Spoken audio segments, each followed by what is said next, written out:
Oke, kita mulai saja. Di sini saya mau mempresentasikan atau mendemokan program yang sudah saya buat, di mana di sini merupakan program Java Desktop Application dengan menggunakan database MySQL. Kita langsung saja untuk menjalankan programnya. Run.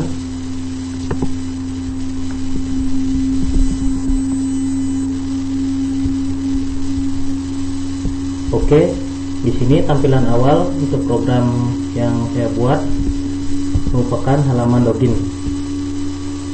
Di sini kita masukkan username dan password, yaitu admin,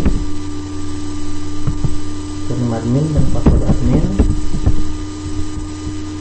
Nah, di sini ada fungsi tombol login yang jika username dan passwordnya salah, itu akan keluar peringatan. Jadi kalau password user dan passwordnya tidak sesuai, akan keluar peringatan. Selanjutnya kita masuk ke main formnya. Di sini pada main form yang saya buat, ini terdapat menu master file. Pada master file itu terdapat data barang, data supplier, dan data kategori. Selanjutnya pada transaksi itu terdapat penjualan barang, dan pada menu laporan itu terdapat laporan penjualan dan laporan stok barang. Jadi kita langsung view saja. Di sini ada 3 menu file. Jadi data produk, data supplier, dan data kategori. Intinya dari ketiga form ini atau data master ini sama-sama memiliki fungsi yang sama. Jadi di sini ada fungsi untuk menambahkan data, untuk mengedit data, dan mendelete data. Jadi saya akan mengambil contoh hanya satu form, yaitu form data produk. Dan form ini juga sudah saya set. Jadi jika dia sudah muncul atau visible, itu tidak akan bisa untuk di show lagi formnya. Kemudian kita langsung saja.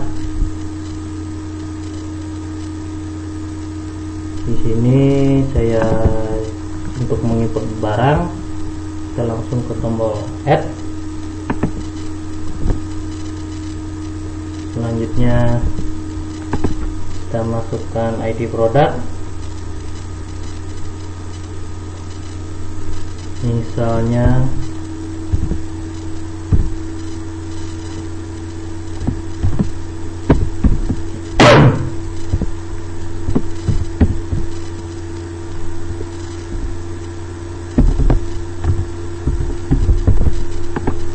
kategorinya ini.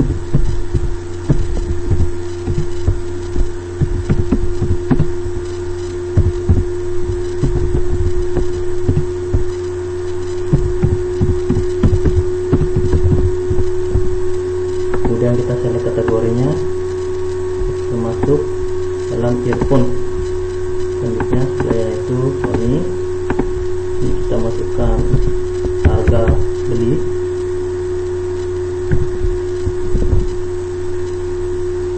Dan di sini juga sudah terdapat fungsi. Jadi pada teks file ini tidak boleh dimasukkan untuk karakter. Jadi jika dimasukkan karakter, itu akan hilang saat berpindah fokus. Selanjutnya kita jual ke customer.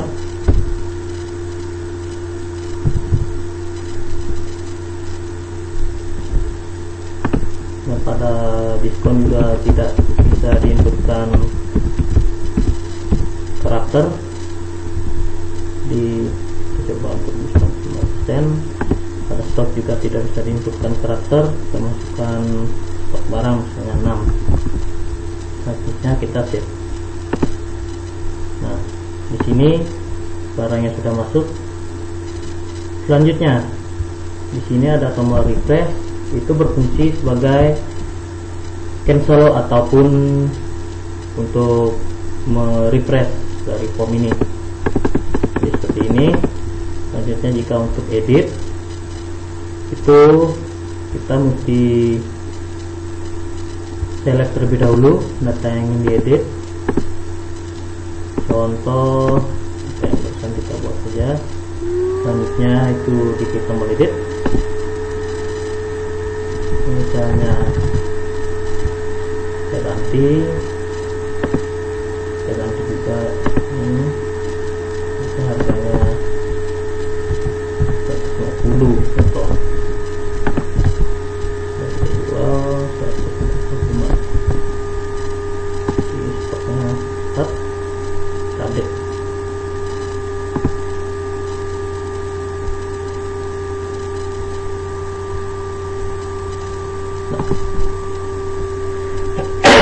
Di sini sudah terlihat datanya sudah diupdate, nama produk, harga beli, harga jual, dan layarnya. Selanjutnya untuk mendelete sama seperti edit, kita mesti select dulu terlebih dahulu data yang ingin di delete. Selanjutnya kita delete, tekan row-nya. Di sini akan konfirmasi untuk konfirmasi. Jika tidak, dia tidak akan di delete, dan jika ya, tidak akan di delete. Selanjutnya di sini ada fungsi search juga, di mana fungsi search ini saya ambil berdasarkan nama produk dan nama supplier. Jadi jika salah satu masuk dalam kategori search, itu akan muncul ya. Jadi contoh headset atau contoh AK. Nah, di sini pada nama produk ada kata-kata speaker yang ada tulisannya AK-nya juga. Sementara di supplier juga ada AK. Jadi dia akan muncul kalau dia termasuk dalam nama produk dan nama supplier. Seperti itu. Oke, untuk data produk seperti itu. Kita lanjut ke form transaksi penjualan. Nah, dimana di sini nomor fakturnya akan otomatis untuk terbentuk di auto increment di nomor transaksi.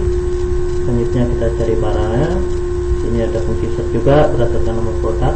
Jika produknya itu sudah banyak, jika kesulitan tinggal ketik namanya saja. Contoh, saya mengambil Sony Ericsson 960 dengan quantity, contoh saya ambil. Nah, jadi di sini quantity itu tidak boleh 0, dia akan keluar warning. Sementara itu jika dia lebih dari stoknya, contoh 9, itu akan keluar peringatan juga. Contoh saya ambil 1, proses, saya masukkan ke tabel temporary, dan di sini juga tidak bisa untuk menginputkan barang yang sama ke dalam tabel temporary. Contoh, saya masukkan Sony Ericsson lagi ke stok 2. Jadi saat menginput itu dia tidak akan bisa menginputkan barang ke tabel temporary. Jadi oke. Contoh, kita masukkan barang, contohnya untuk memori, kita ambil 2. Ini kita masukkan ke tabel temporary. Kemudian jadi jika dia menambah barang, cukup edit. Jika dia untuk menambah barang atau mengurangi jumlah barang yang dibeli. Jadi kita langsung nanti proses sudah diupdate, ini jumlahnya sudah terupdate. Dan jika itu ingin menghapus dari datanya, sama kita harus select, selanjutnya kita remove. Adapun di sini fungsi tombol batal itu jika kita saat sudah menginputkan barang seperti ini, jika sudah jadi cukup batal untuk memutihkan fill. Jadi kita coba transaksinya, kita bayar untuk 150.000, kembaliannya 30.000. Selanjutnya kita save datanya. Oke, jadi data sudah tersimpan untuk transaksinya. Dan jika untuk melakukan transaksi baru, tinggal klik tombol transaksi, meloloskan barang seperti tadi, sama prosesnya kurang lebih seperti itu. Oke, untuk transaksi sudah oke. Selanjutnya kita beralih ke laporan. Ini adalah laporan penjualan dan laporan stok barang. Pertama, laporan penjualannya akan kita berdasarkan tanggal awal dan tanggal akhir. Jadi contoh data yang sudah saya inputkan itu ada pada tanggal 4, tanggal 4, tanggal 5, tanggal 6, tanggal 7. Jadi kita ambil contoh untuk tanggal 4 dan tanggal 5. Print.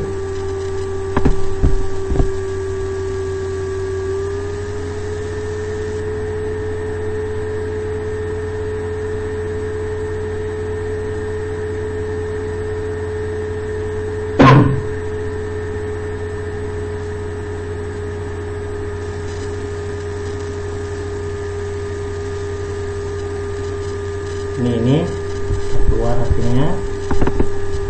Di sini ada total pemasukan ini 11.650.000 untuk periode 4 Juni sampai 5 Juni. Oke, kurang lebih tampilan reportnya seperti ini. Selanjutnya ambil contoh untuk tanggal 4 sampai tanggal 7. Contoh print. Ini bentuknya seperti ini. Ternyata di sini menjadi 2 page. Kita pindah ke selanjutnya. Dan di sini ada total pemasukannya 28.980.000 untuk periode 4 Juni sampai 7 Juni 2013. Jadi lebih seperti itu. Selanjutnya kita masuk ke bagian laporan stok barang. Di sini untuk report stok ke supplier, maksudnya itu kita akan memberikan feedback jika supplier itu menaruh barang ke tempat kita. Jadi contoh kita print untuk Sony. Contoh. Jadi kita memberikan feedback bahwa barang mereka yang tersedia sekarang di toko kita itu masih stoknya sekian, seperti seri AS itu masih 8, CRS masih 10. Jadi contohnya seperti itu. Jadi untuk report stok barang untuk yang ini semuanya, ini mungkin nanti saya perbaiki lebih lanjut untuk tampilannya. Dan di sini report stok barang itu lebih ke total untuk kita sendiri. Jadi stoknya untuk pemasukan untuk kita sendiri. Seperti ini tampilannya.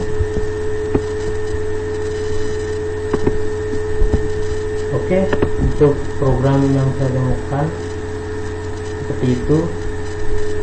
kurang lebihnya yang jauh dari sempurna, mungkin nantinya bisa lebih lengkap lagi, lebih kompleks lagi nantinya ya untuk kedepannya. Terima kasih untuk waktunya, dan sekian demo program dari saya. Selanjutnya kita logout, kita akan keluar dari program, kembali ke halaman login. Kurang lebih seperti itu. Terima kasih.